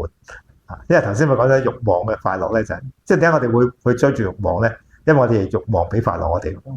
其實啲慾望唔係俾快樂我哋，慾望係快樂同苦惱一齊俾我哋。所以如果你追逐慾望嚟攞快樂咧，就不嬲都係一陣間快樂，一間苦惱抌轉。其實撈勻咧就係打和嘅。即係有咁多快樂，即係正所謂有咁耐風流，有咁耐折墮啦。即係你開心咁多，就會苦惱咁多嘅。叫慾望嘅快樂就係咁嘅。呢個特色嚟嘅。咁所以你追逐呢啲資訊咧，其實你本來想攞啲開心。咁但係咧，當佢出嚟啲資訊同你嗰啲睇法唔啱，就會有苦惱咯。呢句亦都體現翻當年點解佛陀講話修煉神通咧解決唔到呢個苦惱。其實而家我哋呢個係天眼通嚟嘅，睇唔睇到？你用啲 Facebook 嗰啲去睇啲遠方地方，呢個係好明顯天眼通嚟啊！係嘛？9萬幾里，因為啲嘢都睇到。有啲師兄都有啊。係咪？有啊，佢話有啊，講咗俾我聽啊。佢話知道發生咩事，跟住落嚟。咁都唔可以用㗎，係嘛？所以你越知道多嘢，其實調翻轉又越苦惱喎。係嘛？我都覺得係。本來你生活嗰個社區好地地咩都冇嘅。但係你無端端知道人哋個社區度唔知有咩事爆發，又唔知會唔會感染我哋喎？哇！即係驚到咧騰晒雞。因為話嚟緊6月同埋7月會喺香港會發生咗一啲嘢，喺佢個夢入邊係預知嘅，因為佢有嗰啲通能力。咁所以大鑊。係咯。咁明6月先嚟苦惱，而家嚟苦惱定先，苦惱多1個月。而家5月6月。係咪咯？無端端苦惱多1個月做咩咧？所以唔好聽。係啦，所以咧其實咧呢啲咁嘅預知能力我有時咧控制唔到嘅。所以呢個分兩方面，一方面就係我哋唔好咁八卦啦，即係話平時咧得閒咧做翻自己應該做嘅嘢，多啲有益身心嗰啲做翻啲運動修練下，咁夠啦。如果你即係真係好多餘好多時間剩咧，先至去睇啲咁嘅八卦嘢就唔好咁八卦，得閒就去八卦。嗰啲冇乜好處嘅啫。咁當然調翻轉，我哋又冇法子完全抗拒呢樣嘢嘅，因為世界不受我哋控制噶嘛。你行個街有時睇到㗎，嗰啲有時啲電視嗰啲咩火車咁佢都播新聞咁，你又唔使一定眯埋眼嘅，咁佢播啲都睇到㗎啦。咁我哋要學習翻就睇到之後咧，亦都明白啲世界就係咁㗎啦，有時咁有時咁，唔係我哋去控制到嘅。咁我哋咧。即係如果見到啲嘢太過恐怖嘅，我哋就俾啲慈心佢，希望佢可以向好嘅方向發展啦。如果嗰啲嘢開心嘅，咪笑下咯。咁呢個就係即係隨順因緣嘅去處理呢個慾望。就唔好咧夾硬去逼佢出嚟。明白嗱，咁嘅慾望係啦。好咁當然啦，我哋而家去修行咧，就發展另外一啲開心方法嘅。咁所以如果當你練習多啲其他開心方法咧，你就唔需要靠慾望啦。咁如果能夠做到解脫咧，咁你就幾時都開心，咁啊更加冇呢個問題啦。所以咧，而家暫時開始咧就叫做先學習下，唔好主動咁去撩佢。係啦，唔該。 OK。好，有冇其他問題？講咯，即係我覺得其實即係嗱，好似我睇我都學咗一段時間好長嘅佛，但我都唔係好精進嚇，即係我都好失儀嘅。咁但係就問題我都中意即係細嗰啲嘢，同埋因為有時譬如你好似嗱規矩冇乜，即係冇咁嚴厲嘅規矩啦，同埋我覺得咧就即係有時大家講嘅嘢講完之後就會有啲執着嘅，咁同埋係開心嘅。喺個地方，即係同埋有時都話呢個都係一個即係都係一個因緣嘅際遇嘅。即係我哋嚟到其實都係好，即係好有個因緣先嚟到呢度嘅，唔係話無無端端去嚟到。即係我都唔記得咗我自己點樣報名啦。咁但係我就覺得話，即係都好似好耐，好似好耐嚇。一個月前啦，即係唔記得咗啊！其實因為我就自己又冇記性啦，咁同埋就話，即係我都覺得好感恩咯。即係嚟到呢度咁樣，雖然話唔係一個做場，但係即係意思阿宏光師兄其實呢度係覺得呢個道場嚟㗎，咩唔係即係好啱。其實好多嘢即係嗰啲咁我哋呢度其實學習，同埋通常你新嘅咧，其實係會好多疑問去諗嘅。即係當初我哋自己當初去學佛法嗰陣時都係嘅。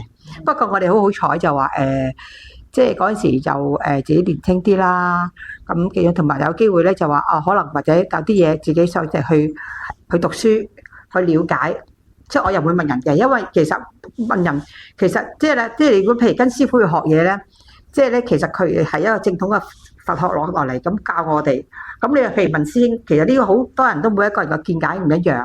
咁同埋就變咗好容易，你有時有啲嘢唔會係正視咗嗰個問題咯。我覺得，即係嗱，我唔係話師傅一定絕對係啱，咁起碼佢都係喺正統學翻嚟嘅時候講我哋聽，佢都會有啲嘢更改咗，去教我哋又好淺易嘅教我哋嘅。即係佢學嘅嘢可能好深啦，咁但係我哋學嘅嘢就話，一知半解，同埋好多嘢係要現實化啲去即係去學一樣嘢，同埋即係好淺，好似你話齋阿宏光師兄話即係咁，其實你好多嘢其實係外在因素係好多嘅，即係咁如果好似你教我哋咁樣做咧，其實呢個係即係好好嘅方法，即係未必話絕對係100% OK， 但係話即係盡量去嘗試咯，同埋人係要你慢慢去改變㗎嘛，同埋亦都隨著個年紀亦都會有改變，我覺得，就咁啦，多謝。嗱，你睇，唔好意思講多謝。強調翻晒，我哋而家教你方法係100% OK 嘅，唔係100%，呢個係四聖諦裏面方法嚟。即係我哋對治慾望咧，就係令到我哋嘅苦惱去除。因為其實咧，我哋嘅苦惱最根源都係慾望嚟嘅。即係當你個心想要嗰樣嘢，就會產生苦惱噶啦。咁你個心唔好想要啲嘢，就隨順因緣咧。呢叫攀緣。攀緣就係追逐慾望。咁但係其實我哋唔單止有攀緣嗰啲慾望嘅，就好多。其實我哋基本需要本身都係慾望嚟嘅。我覺得而家即係大家怕死咁，都係慾望嚟㗎啦。你想咁唔係係啦，想生係慾望，想死都係慾望嚟㗎。到時病到五顏六色，啲人想死調翻轉咁你想不生亦都係慾望嚟嘅。一求就會有，就係苦惱。係啦，冇錯啦。係你有求就有苦惱。即係其實嗰個所謂慾望係咩咧？如果你嘅定義係咩咧？就係話你想要啲同而家因緣不符合嘅東西。嗱，譬如頭先你哋上嚟咁諗住去阿光師嗰度聽禪修，應該好好嘅，我可能10零20個咁，一上嚟得幾個嘅咁，咁啊即係有失落啦咁，呢個咪唔開心咯，係嘛？譬如我 post 嚟嘅，我諗住多啲人嚟報名咁個個咁諗嘅話，如果呢啲冇人報名咁又唔開心啦咁啊唔得嘅喎，咁你知唔知啊？其實個世界就係總之我哋照 post 出嚟，有幾多人報名咪幾多人報名咯。咁啊，多人有多人教，少人有少人教，其實冇乜所謂。咁啊，咁呢叫隨順因緣，能夠隨順因緣咧就冇慾望。咁如果你總之而家即係嗰度炒一碟菜出嚟，你又想飲湯咁你想飲湯嗰個就叫慾望啦。咁而家得菜你又想飲湯，到時有湯你又想食菜，咁總之人都係貪心。係啊，呢個就係貪心喎。咁如果你好似佛陀，好似佛陀乞食咁咧。你咩佛陀？係啦，係你講。好難做貪嗔痴。係，其實唔難㗎。你只要有正念咧，就做到。咁啊，所以成個八正道教你做呢樣嘢就係啊，所以你肯逐步修咧，你係做到完全冇貪嗰。咁耐以嚟咧，嗰啲全部嗰啲師兄咧，佢上跟你上堂，有幾多真係可以做得到？如果10個裏邊，梗係未有啦，我哋自己都未做到啦。你知慾望呢樣嘢咧？你知慾望本身咧係一個百變神君嚟㗎。點解我哋話即係對治慾望係咁難咧？咁因為慾望咧係好多變化，即使你想對治慾望呢個諗法本身都慾望嚟嘅啫，睇唔睇到啊？你想對治慾望本身都係想佢，咪即係慾望咯，仲唔係慾望？係嘛？想快慾望啦，你走去我哋上堂，跟住我好想快啲學識咁已經仲唔知喎？係啊，就仲話就有幾多成功咧？有冇成功咧？就已經有路線都有好多煩，係啊，好多嘢咯。所以慾望係好難對治㗎，一定要用好精準嘅正念先可以睇到佢。所以點解要教大家慢慢練習正念？咁正念咧慢慢提高，越嚟越高，你越嚟睇到佢，你先睇到。高啲咯，即係話同樣一樣嘢。其實有一個範圍你去做咧，就叫冇慾望嘅。離開呢個範圍就叫慾望啦。咁但係點樣可以知道邊個範圍先係叫冇慾望咧？咁呢個咧就係要靠正念先睇到。咁啊，唔係咁易睇到。咁識都係嚟幫下手同下腳嘅。真係好難嘅。咁佢嗱講都未必 OK 啊，何況你要學實踐嚟做更加難。嗱，先明白道理先。明白咗方向咧，讀書咁行，低嘅讀起，慢慢咁一個。係啦，點解有粒種子先？係啦，你知道方向咧，其實咧慢慢向前行得噶啦。咁我哋咧人咧好多世噶嘛，多生多世啊，行下一世，遲早會到嘅，唔使驚。點解而家有粒種子？咁咧，我哋咧通常咧，而家我哋呢一世咧，大家最重要咧，先學到佢收到佢初果能夠初果咧，佛陀嗰陣時講過咧，如果你能夠達到初果咧。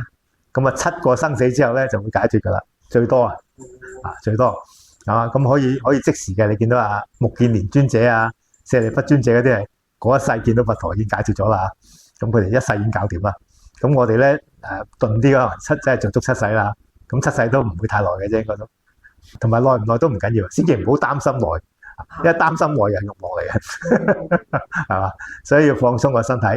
放鬆心情隨緣，咁明白咗我哋而家成個修行係對治慾望，所以你幾時發覺自己有煩惱咧？你留意下，有苦惱咧，你追翻轉頭咧，到最後咧就一定係啲諗法喺度，你想要啲嘢。當你見到你想要嗰樣嘢嘅時候咧，你就問下自己呢樣嘢係咪必須嘅先？嗱，如果必須冇計啦，譬如你肚餓要食嘢咁必須啦。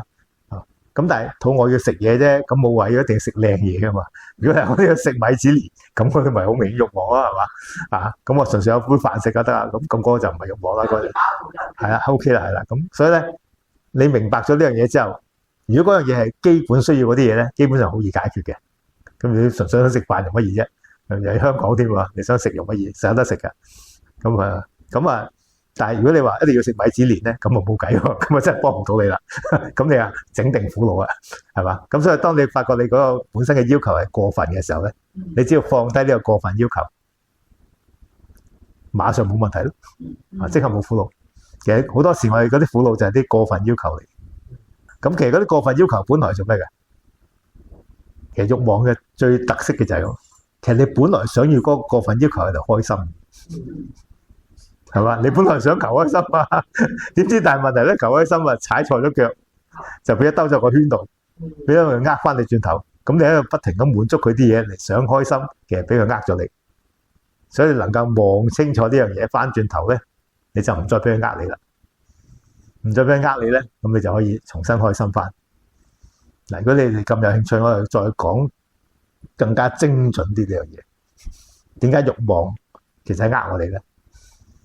嗱，而家大家其實唔覺得自己係好輕鬆㗎嘛？好自在，而家自在，OK 係啦。嗱，其實我哋人咧好得意喎，你慣咗就唔覺㗎喎。咁譬如而家你冇孭住嘢，你覺得有特別唔輕鬆係嘛？咁但係如果你想特別覺得輕鬆，好簡單嘅，你孭個背囊30磅嘅落下低跑個圈，你翻上嚟放低個背囊咧，哇，好輕鬆喎！放下到啊！係啊，但係你其實你本來冇孭背囊都好輕鬆㗎，點解你冇孭嗰時唔覺啊？要孭咗一輪先覺。感受同係啦，其實就係我哋啲感受遲鈍咗，你冇正念，因為嗱，其實慾望就偷呢個雞。其實你本來個心冇慾望嘅時候好輕鬆嘅，好開心嘅。啊，慾望走嚟你敲你個門，佢話你唔覺得你輕鬆嘛係嘛？咁你交個褲頭俾我，等我幫你保管先。嗱，你完成我呢個任務，我俾翻你。係啦，其實個開心本嚟你自己嘅，不過你唔覺意交咗俾慾望，等佢幫你管住先。然後你完成嘅慾望俾你嘅任務，佢先俾翻你。咁當佢俾翻你嘅時候咧，你覺得好開心。咁你以為慾望俾開心你，其實佢呃咗你。即係嗰一剎那就開心啦。係啦，開心一剎啦，跟住佢又再搶翻你個開心，又俾下一個任務你。叫我哋成世係幫慾望打工。呢慾望係無良僱主嚟嘅咋，千祈唔好去佢間公司。啲人乜都有嘅時候咧，就仲更加開心。因為你仲想去多啲嘛，係啊。越得到越多就越更加開心。係啦，冇錯啊，所以你用慾望嚟到去做開心嘅跳板咧，就會產生個後果。所以你越整係越大件事嘅。咁啊，得一想二啊嘛。咁啊，所以啲人咧窮嘅時候咧，覺得有咗錢就開心，有咗錢之後大件事啦，多人開心咁就算，係啦，係啦。咁所以咧，記住咯，我哋而家成個修行就係要對付呢樣嘢。但係呢對付呢樣嘢嘅時候，記住咧，唔好心急，一心急又中招啊，又俾慾望拉咗上嚟。所以點解好多修行法門咧，整到千差萬別，有呢樣又嗰樣咧，其實都係慾望搞出嚟，因為大家想快喎，唔好想快。咁啊，學到好多起碼我唔去求先，唔好求。係啦，唔使求。好多唔好諗咁多嘢，同埋有啲遇到一啲唔啱嘅話，亦係唔好用自己嘅諗法去諗人咯。哇，學到好多。多謝晒。呢樣嘢對我嘅重新讀已經幫咗我好多。係啦，試一試啊，係啦。好，仲有冇其他問題？頭先你話我出離心咧，就唔係即係咩點講啊？我而家就拋棄晒成個世界啦，唔係咁嘅意思，係即係冇分別心啊，冇分別你或者我啊，冇分別好唔好啊，加定減啊，係咪咁樣啊？嗰啲跟住再論翻去前邊，你最前邊咪話我哋個心就好中意其實我哋就即係整好多嘢落去啊，整好多嬲啊，仲有咩怨啊、妒忌啊，好多情緒啦，整好多情緒落去。係啊。咁其實咧就本身好簡單嘅啫，有同有或者冇啦，冇咧就會突然間就會好唔開心啊，好唔開心啊，有咧就好開心啊，好開心啊。咁即係咪？即係我意思係個出離心就係令到我哋嘅心就可以放低個情緒，係咪一齊？好似一個 cycle 或者一個嗱，咁分兩邊先啦，出離心先啦。出離心嘅意思，我哋離開慾望咁解，即係唔再俾呢個慾望嘅世界框住我哋，咁叫出離心。綁住你啊！係啦，唔好再俾慾望綁住我哋。我哋唔再同慾望打交道，應該話，我哋向呢個慾望 boss 遞辭職信。係啦，咁叫出離心。嗱，一般人咧就係繼續喺慾望嗰度打滾噶嘛，即係仲係跟住呢個社會嗰個潮流啊，大家出嚟要賺多啲錢啊，揾高薪厚職啊，以前咧讀大學咩四仔主義啊，我成功咗，要有呢個車仔、屋仔、老婆仔、BB 仔啊，呢啲咁嘅嘢啊，即係嗰時即係好多咁嘅嗰啲咁嘅傳統啊，成日全部都係呢啲嘅。係啦，好多咁嘅傳統嚟到框住我哋，或者要揚名立萬啊，咩以前啲中國啲儒家啲。咩揚名聲顯父母咁啊，要立德啊、立言啊咁啊，即係嗰啲好多啲咁嘅係啦。咁呢啲嘢全部都係好多即係規範咗。咁個社會係其實想去令我哋去作出貢獻啊，即係幫佢哋。其實都係慾望嚟嘅，即係大家想揸你嗰啲嘢啊，咁啊引我哋嘅人嚟，咁啊大家喺度互相去煎熬啦。咁所以呢個就係我哋離開呢種咁嘅煎熬嘅圈子，就叫出離心。就唔係話離開呢個世界啊，咁去咗睇書咁樣，係個心態嘅改變，其實唔係個客觀嘅地方。即係你意思係我哋一生出嚟，或者喺呢個社會上咧，就即係薰陶啊，或者係俾佢洗腦都好多價值觀啦。係啊，都係幫你洗腦嘅，其實係。個價值觀就係邊啲好，邊啲唔好。再唔做到乜斯密斯就唔好啦。即係好似你咁樣，工程師咁啊最好啦。咁啊成功人士一枚啦。咁幾多層好啊？咁樣啊？你做唔到就覺得你唔成功。係啊，幾多數目字咁係啦。係啦，咁呢啲幾多零咁。咁即係呢啲咁嘅即係社會價值觀即係from呢個教育制度又好，由呢個父母嚟都好啦。咁就慢慢令到我哋心好多加減啊。加減後邊咧，跟住有好多啲開心唔開，即係啲嬲啊、依樣嗰樣，好多嘅情緒，即係好似一個陷阱咁樣。我唔知係咪佢咁嘅形容。係啊，呢個 actually 都係陷阱，慾望陷阱嚟嘅係啊。咁所以咧，我哋要離開呢個陷阱，唔好再跳落去啦，爬翻上嚟。咁咧，另外講情緒就頭先講情緒嗰啲咧，情緒係咩嚟咧？其實情緒咧，我哋可以話一個你可以叫做一個信差或者一個指示燈嚟嘅。咁啊，佢即係其實話俾我哋聽，有啲嘢咧就可能對我哋有影響。咁所以我哋咧就產生啲情緒出嚟，就提醒我哋要做啲嘢咁解。咁啊，本來咧佢只係一個信差嚟嘅啫。咁你收咗一封信，即係話而家即係有啲嘢會令到我哋發嬲嘅，咁即係有啲嘢同我哋有啲衝突啦，我哋唔中意嘅出現咗啦。咁呢個嬲怒嘅情緒出現咗啦。咁其實佢只係發個信息俾你，即係話有啲嘢同你有衝突。咁喺古時咧，可能呢個嘢真係對你有害嘅。咁啊，你要避開佢。咁其實提醒你呢樣嘢啫。咁但係咧，當我哋咧見到佢之後咧，我哋就請佢坐低，甚至幫我哋控制翻個 panel， 係由佢負責發版咁。咁所以出問題啫嘛。如果實際上我哋收咗個信息之後，有啲咁嘅嘢嘛，等我望望咁咁啊需要做咪做咯，唔需要做咪做，做唔到就算咯。咁嘅，我哋做翻個主動權咧，其實個情緒本身冇所謂嘅。所以我哋咧，如果能夠同個情緒平起平坐，佢哋嚟到，我哋知道佢嚟到啦，我哋睇下佢個後邊帶住個係咩信息，我哋處理翻個信息，放低個情緒，咁其實係問題不大嘅。而家我哋主要問題就係我哋對情緒咧有個太過大嘅執着喺度，即係好多時咧，我哋會令到個情緒咧嚟到之後咧，我哋好多時俾佢嚇親啊，會上心啊。係啦，太過上心，變咗我哋交咗我哋成個人嘅控制權俾個情緒，特別係交俾憤怒最緊要，憤怒最危險。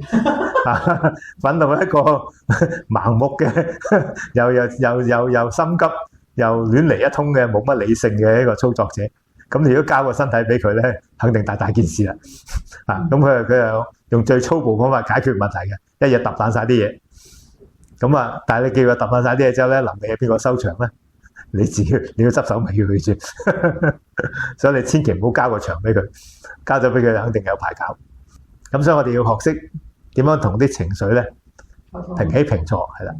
即係佢哋帶啲信息俾我哋嘅，我哋可以睇下啲信息講啲乜嘢，然後即係我哋再有翻個決定權，係咪跟住去做？咁通常處理情緒咧，最好方法就係叫做豬油包，係啦，豬油包。咁點做咧？就話當情緒帶啲信息嚟俾你咧，佢會叫你做呢樣做嗰樣嘅。咁你又唔好話唔理佢喎，又唔好限制佢喎。你同佢鬥力咧唔得嘅喎，佢好惡嘅喎。咁你咧就聽晒佢講嘅嘢先。你想點啊？你嚟到歡迎你到嚟啊！你想做乜做乜？我擲低先啦。跟住同佢做豬油包。咁你叫佢繼續講啊！你想我做乜啦？我寫低先啦。一陣間我決定做唔做啊？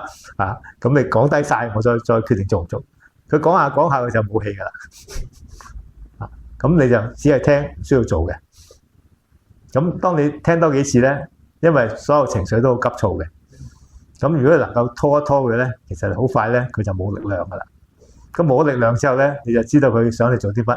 咁你就自己理性分析翻嗰樣嘢係咪需要做嘅。如果需要做嘅，咁咪做咯。如果唔需要做嘅，咁啊聽咗算咯。咁大部分都唔需要做嘅。咁所以如果能夠咁樣同情緒相處咧，咁咧就唔會俾佢控制拉住你走啦。咁減少好多麻煩。咁呢個就係我哋嘅豬油包策略。啲人話都算咗，嗰啲學習嘅係啊，係拖下佢冇嘢講。表演啫，係啊！咁你大家試下呢個，即係以後啲情緒出現嘅時候，記住一定要慢慢，俾啲時間自己。啊！你一拖慢咗咧，啲情緒嘅力量就會分散㗎啦，咁就容易處理好多嘅。呢個其實都好難學嘅，有正念咪得，翻嚟當下係啦，試下，我會試下睇得唔得？係啦，試下，最緊要翻嚟當下，哦，係啦，翻到當下咧就可以慢㗎，係啦，你一同佢溝通，唔好怕佢，最緊要翻當下，係啦。練習多啲啦。當好啦，咁我哋咧雖然第3堂先教慈心禪啦嚇，咁我哋咧每堂落堂咧，我哋做啲慈心念誦，咁希望咧大家帶翻個慈心翻屋企。咁我哋咧坐翻放鬆嘅姿勢，我哋坐翻直條腰啦，輕眯埋眼，你揀一個輕鬆嘅姿勢坐，將身體舒適先嚇，係啦。好，我哋放鬆個身體，同時放鬆個心情。我哋感受翻呢個禪堂相對嘅寧靜，感受一下大家喺度一齊學習、分享經驗嘅開心氣氛。我哋感恩有咁好嘅地方俾我哋一齊喺度修習，更加感恩有班咁好嘅同學陪住我哋一齊學習，令到我哋喺修行路上唔會孤單。更加重要嘅係肯感恩自己，肯抽出時間付出努力嚟學習呢個禪修開心快樂嘅方法。呢樣嘢一啲都唔容易㗎。當我哋放鬆我哋嘅身體，當我哋感恩我哋有嘅東西嘅時候，我哋不難喺內心度生起一個善意，一個美好嘅心願，一個自己開心，亦都希望其他人變得開心嘅心願。呢個心願就係我哋嘅慈心。我哋可以先將呢個慈心送俾自己，我哋用慈心祝願自己可以時時身心健康快樂，更加期望自己遠離敵意，遠離危險，最終可以繼續修行，達到自在解脫。然之後我哋將呢個慈心稍為擴大，將佢送俾我哋身邊嘅人。我哋可以將慈心送俾家人啦，亦都可以送到隔離鄰舍、親戚朋友、同事、同學，同埋一齊修習嘅人。我哋都嘗試送個慈心俾佢哋。我哋用慈心祝願呢啲我哋身邊嘅人都可以時時身心健康快樂，更加期望大家都遠離敵意，遠離危險，最終呢啲我哋身邊嘅人都會踏上修行嘅道路，達到自在解脫。最後我哋將呢個慈心繼續擴展出去，將佢送到全香港、全世界，甚至整個宇宙。我哋可以將慈心送俾全人類，更加送埋俾其他非人類嘅有情眾生，甚至我哋見唔到嘅有情眾生，我哋都照樣可以送個慈心俾佢哋。我哋用慈心祝願全人類同其他一切有情眾生都可以時時身心健康快樂，大家都遠離敵意，遠離危險，最終全人類同其他一切有情眾生都會找到修行嘅道路，達到最終嘅自在解脫。